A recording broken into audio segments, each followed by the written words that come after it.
আসসালামু আলাইকুম। পাওয়ার প্রেজেন্টস ক্রিক টকে সকলকে আমন্ত্রণ। একটা ছোট্ট অ্যাসেসমেন্ট দেই। আগামী 10 বছরের মধ্যে আফগানিস্তান যে কোনো একটা আইসিসি টুর্নামেন্টের চ্যাম্পিয়ন দল হতে যাচ্ছে। কেন বললাম কথাটা? ধরেন আমাদের বাংলাদেশেরও কিন্তু ক্রিকেটের একটা গোল্ডেন জেনারেশন ছিল 2012 সাল থেকে 2019 সাল পর্যন্ত। তবে এই গোল্ডেন জেনারেশনটা পার করার পর নতুন জেনারেশন যেটা, মানে তার পরের জেনারেশন যেটা, সেই জেনারেশনটা কিন্তু একটা জেনারেশন গ্যাপ তৈরি করে দিয়েছেন। অর্থাৎ কোয়ালিটি প্লেয়ার সেই জেনারেশন থেকে উঠে আসে নাই।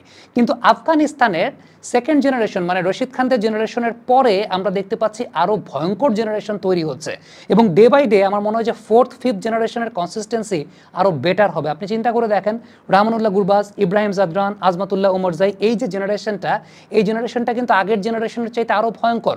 নূর আহমেদদেরকে আপনি ধরতে পারেন যে ফোর্থ জেনারেশন, তারা কিন্তু আরও বেটার প্রমিজিং অ্যাসপেক্ট দেখাচ্ছে। এই পুরো বিষয়টা আসলে সম্ভব হচ্ছে বিকজ আফগানিস্তানের ক্রিকেটের যে থিঙ্ক ট্যাঙ্কের জায়গাটা, তারা যেভাবে পরিকল্পনা করছে, যেভাবে প্ল্যান করছে, এই জায়গাটাই সিগন্যালটা দিচ্ছে যে আফগানিস্তান আগামী 10 বছরের মধ্যে একটা আইসিসি টুর্নামেন্টের চ্যাম্পিয়ন দল হতে যাচ্ছে, যেটা বাংলাদেশের আসলে ওই যে গোল্ডেন জেনারেশনটা ছিল এর পরের জেনারেশনগুলো আসলে ওইটাকে টেক ওভার করতে পারে না, তাদেরকে ওইভাবে আমরা তৈরি করতে পারিনি। দেখেন, প্রথমত একটা বিষয়, আমি এই মুহূর্তে তালিকাটা দেখাই, এর আগেও দেখিয়েছিলাম। আফগানিস্তানে 7টা ওয়ানডে টুর্নামেন্ট হয় ডোমেস্টিক পর্যায়ে, 7টা ওয়ানডে টুর্নামেন্ট, 6টা টপ লেভেলের, একটা সেক্ষেত্রে আন্ডার-19 লেভেলের। আমাদের বাংলাদেশে হয় একটা Dhaka premier division cricket league. এখন একটা খুব সিম্পল বিষয় চিন্তা করেন, এই যে চ্যাম্পিয়ন্স ট্রফি বাংলাদেশ টিম খেলতে গেছে, আমরা তার আগে বলছি যে বিপিএল এর কারণে 50 ওভার্সের প্র্যাকটিসটা হয় নাই।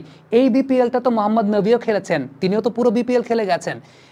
এসএ টি20 বলেন, তারপর আইএল টি20 বলেন, সেখানেও আফগানিস্তানের ক্রিকেটাররা খেলে গেছেন। তাদের অ্যাডজাস্টমেন্টের সমস্যা হয় নাই কেন?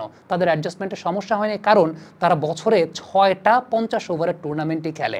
সো আপনি ডেভেলপমেন্ট স্ট্রাকচারটা যদি চিন্তা করেন, 3টা টি20 টুর্নামেন্ট খেলে, 2টা লঙ্গার ভার্সন টুর্নামেন্ট খেলে। হ্যাঁ, লঙ্গার ভার্সনের জায়গাটায় অর্থাৎ 4 দিনের ম্যাচের জায়গাটায় বা টেস্ট ক্রিকেটের জায়গাটা আফগানিস্তান হয়তো আরও অনেক সময় লাগবে, বাট সাদা বলের ক্রিকেটে আফগানিস্তানের কনসিস্টেন্সির জায়গাটা যদি চিন্তা করে দেখেন, যে পরিকল্পনাগুলো অসাধারণ সুন্দর। 3টা হাই পারফরমেন্স সেন্টার আছে টোটাল আফগানিস্তানে। এই 3টা হাই পারফরমেন্স সেন্টারে কিন্তু প্লেয়ার প্রডিউস হয়। আমাদের বাংলাদেশে কোনো হাই পারফরমেন্স সেন্টার নাই। 3টা হাই পারফরমেন্স সেন্টার কোথায় আছে? কাবুলে আছে, কান্দাহারে আছে, জালালাবাদে। এবং এই 3টা হাই পারফরমেন্স সেন্টার আইসিসির তরফ থেকে কোঅর্ডিনেট করেছিলেন আমাদের বাংলাদেশের আমিনুল ইসলাম বুলবুল, যিনি আইসিসির ডেভেলপমেন্ট ম্যানেজার হিসেবে সেই সময় কর্মরত ছিলেন। সো আমাদের বাংলাদেশি মেধাই কিন্তু ওই জায়গাটায় আইসিসি কাজে লাগাচ্ছে এবং আইসিসির এমার্জিং টিমগুলোর মধ্যে তা আমাদের বাংলাদেশি মেধার কল্যাণেই আসলে এই জায়গাটায় আফগানিস্তানের মতো দল, ধরেন আপনি চিন্তা করেন যে তারা সেই প্রোগ্রেসটা করছে। ইভেন এটাও একটা বলি যে এই 3টা একাডেমিগুলো বা এই 3টা হাই পারফরমেন্স সেন্টার চালাচ্ছেন ইমরান ফারাদ এবং রানা নাভিদুল হাসানের মতো খুব দক্ষ কোচ, যারা একটা সময় পাকিস্তান ন্যাশনাল টিমের প্লেয়ার ছিলেন, এখন কোচিংও বেশ ভালো নাম ডাক তারা করছেন, বেশ ভালো সুনাম তারা পাচ্ছেন। আরেকটা বিষয় চিন্তা করে দেখেন যে পার্টিকুলার টুর্নামেন্ট ওয়াইজ আফগানিস্তান যেরকম প্ল্যান করেছে, 2023 ভারত বিশ্বকাপের আগে তারা ডাগআউটে আজয় জাদেজাকে নিয়েছিল, 24 টি20 ওয়ার্ল্ড কাপের আগে ডাগআউটে তারা ডোয়াইন ব্রাভোকে নিয়েছিল, কারণ ওয়েস্ট ইন্ডিজে খেলা। 2025 চ্যাম্পিয়ন্স ট্রফির আগে পাকিস্তানে খেলা যেহেতু ইউনুস খানকে তারা ধরে নিয়েছে। Just think about the think tanks, তারা কিভাবে চিন্তা করে, তাদের চিন্তা করার জায়গাটা একটু চিন্তা করে দেখেন। আপনি ধরেন টপ সার্কিটের প্লেয়ার যারা রশিদ খান, মোহাম্মদ নবী, আজমাতুল্লাহ ওমরজাই, যাদেরকে দেখছেন, এই 24-25 জন ক্রিকেটারকে আফগানিস্তান ক্রিকেট বোর্ড তাদের অ্যাকোমোডেশন সহ সংযুক্ত আরব আমিরাতে থাকার ব্যবস্থা করে দিয়েছে।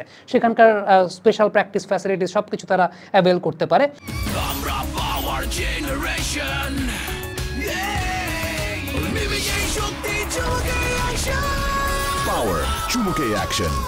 এবং বাদবাকি ক্রিকেটার, ডোমেস্টিক ক্রিকেটার যারা, সেই ডোমেস্টিক ক্রিকেটাররা আলটিমেটলি তাদের হাই পারফরমেন্স সেন্টারগুলোতে ট্রেইনড আপ হন। ওই হাই পারফরমেন্স সেন্টারগুলো কিন্তু স্কিল ট্রেনিংয়ের জন্য সবচেয়ে ইম্পর্টেন্ট, যেটা আমাদের দেশে নাই। আর ডোমেস্টিক ক্রিকেটের কথা বলবেন, ওরে বাবা, ডোমেস্টিক ক্রিকেট তাদের 32টা যে প্রদেশ, সেই 32টা প্রদেশে প্রত্যেকটা প্রদেশের আলাদা আলাদা লিগ হয়, 3 ফরম্যাটের আলাদা আলাদা লিগ হয়। সেইখান থেকে আলটিমেটলি, আমি এর আগে একটা ভিডিওতে পুরো ডিটেলসটা বলেছি, আমি কমেন্ট বক্সে সেই ভিডিওর লিঙ্কটাও দিয়ে দিচ্ছি, সেটা যারা দেখেন না তারা অবশ্যই দেখে ফেলবেন। প্রত্যেকটা প্রদেশে আলাদা আলাদা লিগ হয়, সেই জায়গা থেকে আলটিমেটলি প্লেয়ার বাছাই হয়ে বিভিন্ন ফিল্টারাইজেশন প্রক্রিয়ার মাধ্যমে তাদের ডোমেস্টিক ক্রিকেটটা খুবই জমজমাট বলতে খুবই জমজমাট। তাদের প্রত্যেকটা প্রদেশে আলাদা আলাদা স্টেডিয়াম আছে। স্টেডিয়াম তো সবচেয়ে ইম্পর্টেন্ট ব্যাপার, যে স্টেডিয়াম থাকতে পারে, কিন্তু স্টেডিয়ামের বাইরেও প্রত্যেকটা প্রদেশে আলাদা আলাদা খেলার মাঠ আছে। তারা একটা ধরেন একটা প্রদেশে কাবুলে একটা তো স্টেডিয়াম আছেই, সেই সঙ্গে আরও বেশ কিছু খেলার মাঠ আছে, যে খেলার মাঠগুলোতে টপ লেভেলের কম্পিটিশন হতে পারে। তারা স্টেডিয়াম তৈরি করে নাই, তারা মাঠ তৈরি করেছে, বেশি করে মাঠ তৈরি করেছে উইকেট এবং গ্রাউন্ড সম্বলিত, যেখানে আসলে খেলা যায়, কারণ স্টেডিয়াম তৈরি করতে গেলে ইনফ্রাস্ট্রাকচারাল একটা ব্যাপার থাকে, সেটা করতে অনেক সময়ের ব্যাপার হয়। আফগানিস্তান সেই পথে হাঁটেনি। আফগানিস্তান যেটা করেছে যে আলটিমেটলি তারা গ্রাউন্ড তৈরি করেছে। তাদের থিঙ্ক ট্যাঙ্কের জায়গাটা, তারা যেভাবে চিন্তা করেছে ক্রিকেটটা নিয়ে, তারা ক্রিকেটের ব্যাপারে এত বেশি মাত্রা প্যাশনেট। আমি তো এই ভিডিওতে আসলে সব কিছু বলতে পারছি না, কারণ এর আগে একটা ভিডিওতে অলরেডি আমি সেই কথাগুলো বলেছি। যারা দেখেন নাই সেটা দেখে নিতে পারেন। তাদের আলটিমেটলি মানে ইউ ক্যান নট ইমাজিন। আমরা তো মনে করি যে আফগানিস্তান যুদ্ধবিধ্বস্ত দেশ, আফগানিস্তানে কোনো কিছু নাই, বাট এটা সম্পূর্ণ একটা ভুল কথা। মানে এটা আমরা আসলে জানি না। 2012-13 সালে যখন তাদের তৎকালীন অর্থমন্ত্রী আফগানিস্তান ক্রিকেট বোর্ডের প্রেসিডেন্ট হয়েছিলেন, সেই ভদ্রলোকই আসলে তখন পুরো সুষম বন্টনগুলো করেছিলেন, এবং এরপর থেকে ডে বাই ডে তারা এইভাবেই আসলে এগিয়ে যাচ্ছে, এবং যে কারণে তাদের আসলে প্লেয়ারের অভাব হচ্ছে না। সবচেয়ে ইম্পর্টেন্ট ব্যাপার, তাদের কোয়ালিটি প্লেয়ারের অভাব হচ্ছে না, generation by generation player produce হচ্ছে, এবং generation by generation player produce যদি হয় তাইলে পরে একটা দল আসলে ট্রফি জিততে বাধ্য, একটা দল চ্যাম্পিয়নশিপ জিততে বাধ্য। যে জায়গাটায় আমাদের একটা জেনারেশন গ্যাপ আসলে অনেক পড়ে গেছে। আমাদের টু বি ভেরি অনেস্ট নতুন করে শুরু করতে হবে এখন। মানে কিছু করার নেই, আমাদের এতদিন পর্যন্ত যা হয়েছে বা যা হচ্ছে আমাদের আসলে শুরু করা ছাড়া আসলে কোনো উপায় নেই। আমাদের মাহে রমজান মাসে Dhaka premier division cricket league হয়।